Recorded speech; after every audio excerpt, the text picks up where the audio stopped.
చూడు. మీరు 'టెంపర్'లో ఎన్టీఆర్ గారితో పనిచేశారు కదా!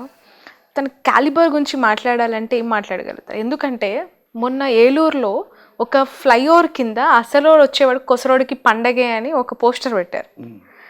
ఎన్టీఆర్ పోస్టర్‌తోని ఆ క్యాప్షన్ ఇచ్చి పెట్టారు. ఇది ఇప్పుడు అన్నావు కదా, ఇప్పుడు నీకు ఎగ్జాంపుల్ చెప్తా.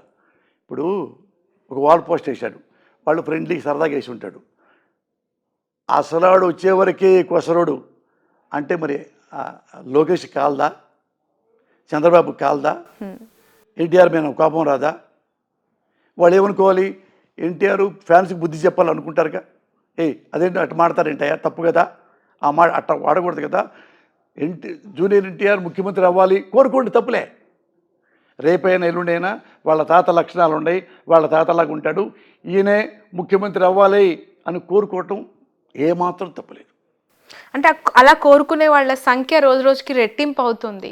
కాదు నాన్న, రెట్టింపు అవ్వచ్చు, రెట్టింపు అవ్వచ్చు. నెక్స్ట్ గెలిస్తే ఆయన కూడా గెలిచినా గెలుస్తాడేమో, అది పక్కన పెట్టండి.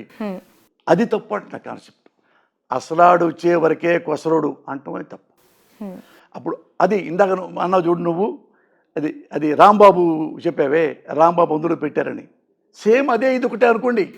ఇక్కడ రాంబాబుని ఎందుకు తేలిగ్గా తీసుకోవాలి, అక్కడ ఎందుకు సీరియస్ తీసుకోవాలి చెప్పండి మరి. ఓకే, ఆడ సీరియస్ తీసుకున్నారు, మీరు సీరియస్ తీసుకోవాలా? అతను సీరియస్ తీసుకోవడా లోకేష్? వాళ్ళ నాన్న కోపం రాదా? అట్లానే ఈ మంత్రి గారి కోపం రాదా? అంటే దగ్గర నుంచి చూసారు కదా మీరు ఎన్టీఆర్ గారిని, వాళ్ళ వ్యక్తిత్వాలకి సంబంధించి వాళ్ళ క్యాలిబర్కి సంబంధించి డిస్కషన్ వచ్చినప్పుడు లోకేష్ గారిని అలాగే ఎన్టీఆర్ గారితో కంపేర్ చేసినప్పుడు ఎలా ఉంటుంది? మీరు దగ్గరగా పనిచేసిన వ్యక్తిగా ఏం చెప్పగలుగుతారు, అంటే సీఎం క్యాండిడేట్గా? అమ్మా వాళ్ళ క్యారెక్టర్ నాకు తెలియదమ్మా.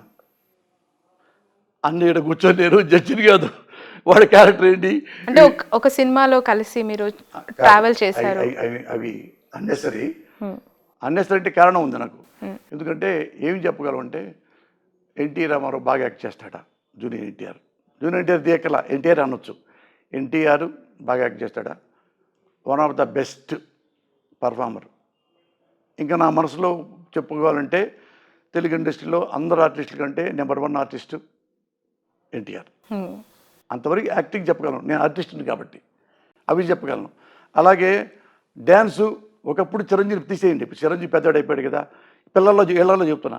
అలాగే dancer number 1 Allu Arjun, Jammu. Okay, అతను అది పర్ఫార్మెన్స్లో పర్ఫార్మెన్స్ ఎన్టీఆర్. అందుకని వాడు నన్ను చూజ్ చేసుకున్నాడు. ఎన్టీఆర్ను అతను మన పూరి జగన్నాథ్.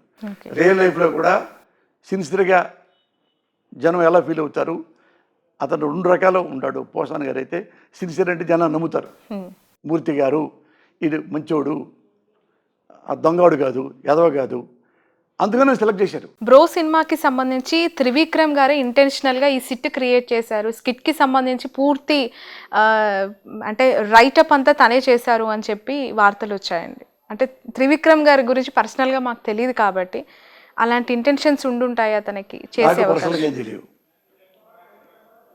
ఇప్పుడు ఒకళ్ళ మీద ఒకళ్ళు ఇంటెన్షనల్గా అవమానించాలి అనుకునే ఇంటెన్షన్ ఎవరికి ఉన్నా కానీ అది క్షమించకూడదు.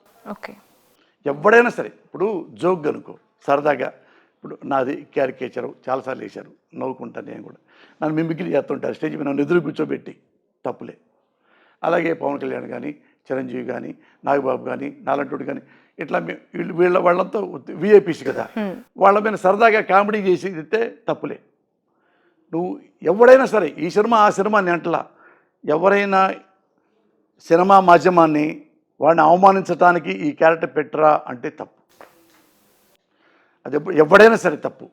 లేదు సరదాగా పెట్టాం అంటే టేక్ ఇట్ ఈజీ, తప్పేం లేదు. ఓకే, నా గురించి ఎవరి గురించి పెట్టుకోవచ్చు. ఇప్పుడు నువ్వు ఇవాళ నన్ను పెట్టావు, రేపు నిన్ను పెట్టుకుంటా, ఏమో తప్పే ఉంది, అందులో తప్పేం లేదు.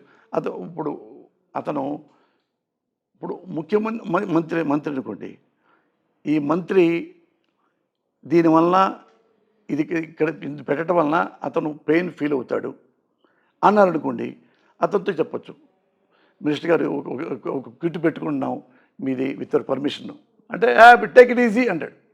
అదే వద్దే నా మీద ఎందుకు పెడతారు, నేను ఆర్టిస్ట్ని కాదు కదా. నేను కూడా ఆర్టిస్ట్ అయి ఉంటే అప్పుడు నువ్వు పెట్టొచ్చు. లేదా కామెడీగా ఉందనుకో అది పెట్టొచ్చు. ఇది అక్కడ డ్యాన్స్ చేశాడు, ఇక్కడ డ్యాన్స్ చేస్తున్నాడు, అందరితో వదిలేయి.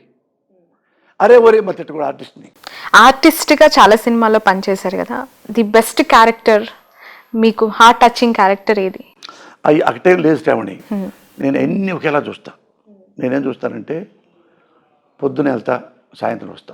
అందరికీ ఏంటంటే మార్నింగ్ 9కి వస్తాను, ఈవినింగ్ 6-6:30కి వచ్చేస్తా. ఎప్పుడు వన్ డే కూడా ఒక 10 నిమిషాలు కూడా లేట్కి వెళ్ళను. ఎప్పుడు వెళ్ళా ఎంతో నా జీవితంలో 35 ఏళ్లలో. టైం అంటే టైంకి వెళ్తా.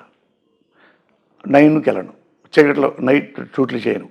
అట్లా చాలామంది సినిమాలు అడిగారు, బాలకృష్ణ సినిమా చేయనని చెప్పాను, చిరంజీవి గారి సినిమా అడిగారు, చేయలేదు. అది చిరంజీవి గారి సినిమా చూడు, అది గుర్రం మీద వెళ్తాడే, మన ఈ మధ్య తీశారు సినిమా ఖైదీ. ఖైదీ కాదు, గుర్రం ఈ మధ్య తీశారు. ఆచార్య. ఆచార్య కాదు, అతను సురేందర్ రెడ్డి డైరెక్టర్. ఓకే. అది ఉయ్యాలవాడ నరసింహారెడ్డి. Okay okay. అందులో ఒక బ్రిటిషరు తెల్లవాడి వేషం అడిగారు 12 రోజులు. ఎప్పుడు ఈ టైమింగ్ అన్నాం అంటే నైట్ టైం ఉంటుంది అంటే చేయనని చెప్పారు.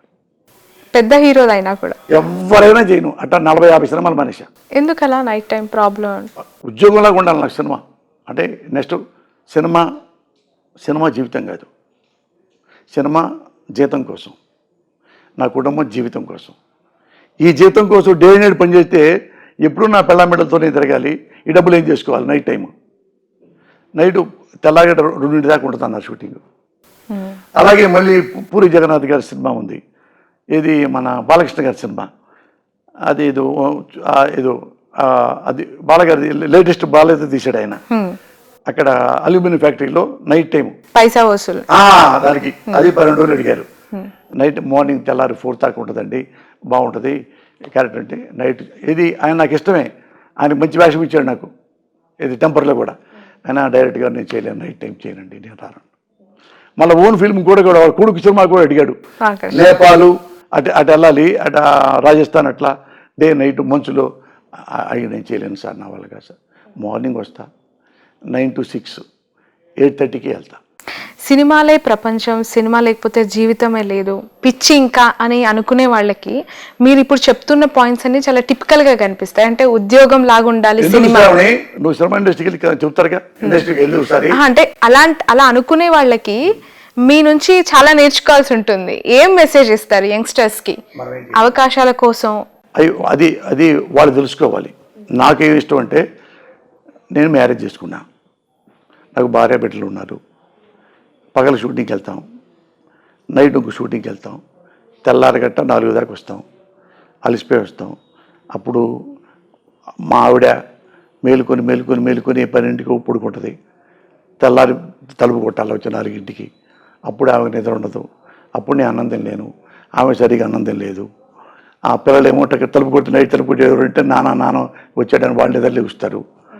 ఇప్పుడు ఎవడైనా ఏ ఉద్యోగం చేసినా, ఏ వ్యాపారం చేసినా కుటుంబం కోసం, నా కోసం, నా కుటుంబం కోసం, నా జీవితం కోసం, మా పిల్లల భవిష్యత్తు కోసం. ఇవన్నీ పక్కన పెట్టి ఈ డబ్బు కోసమే ఉంటే కుటుంబం అనిపించుకోదు. నేను ఫస్ట్ సినిమా లేకపోయినా పరులా ఎక్కడికి వెళ్ళను, నువ్వు ఉన్నావు ఇక్కడే కూర్చొని చూడు. నేను ఎప్పుడు ఏ క్లబ్లో నీకు కనపడినావు, పబ్బుల్లో కనపడినావు, మందు తాగను, సిగరెట్ తాగను, పానపారాగా వేయను, చూడటానికి దొంగళ్ళ కనపడతా, తాగుమూతుళ్ళ కనపడతా, నేను తాగను. ఎప్పుడు ఏ క్లబ్లోకి వెళ్ళను. ఇక్కడ నేను కూర్చున్నానంటే 10 ఏళ్ళైనా సరే నేను మావిడ ఎక్కడే కూర్చుంటాను, కబుర్లు చెప్పుకుంటా. టైం పాస్ ఏంటి అయితే? నాకు ఇదే, నా కుటుంబమే నాకు టైం పాస్. ఓకే. ఖాళీ సమయాల్లో అంటే కొంతమంది బుక్స్ చదువుతూ ఉంటారు, కొంతమంది పాత సినిమాలు చూస్తూ ఉంటారు కదా, అలా 24 గంటలు మా ఆవిడ పిల్లలతోనే టైం పాస్ చేస్తా.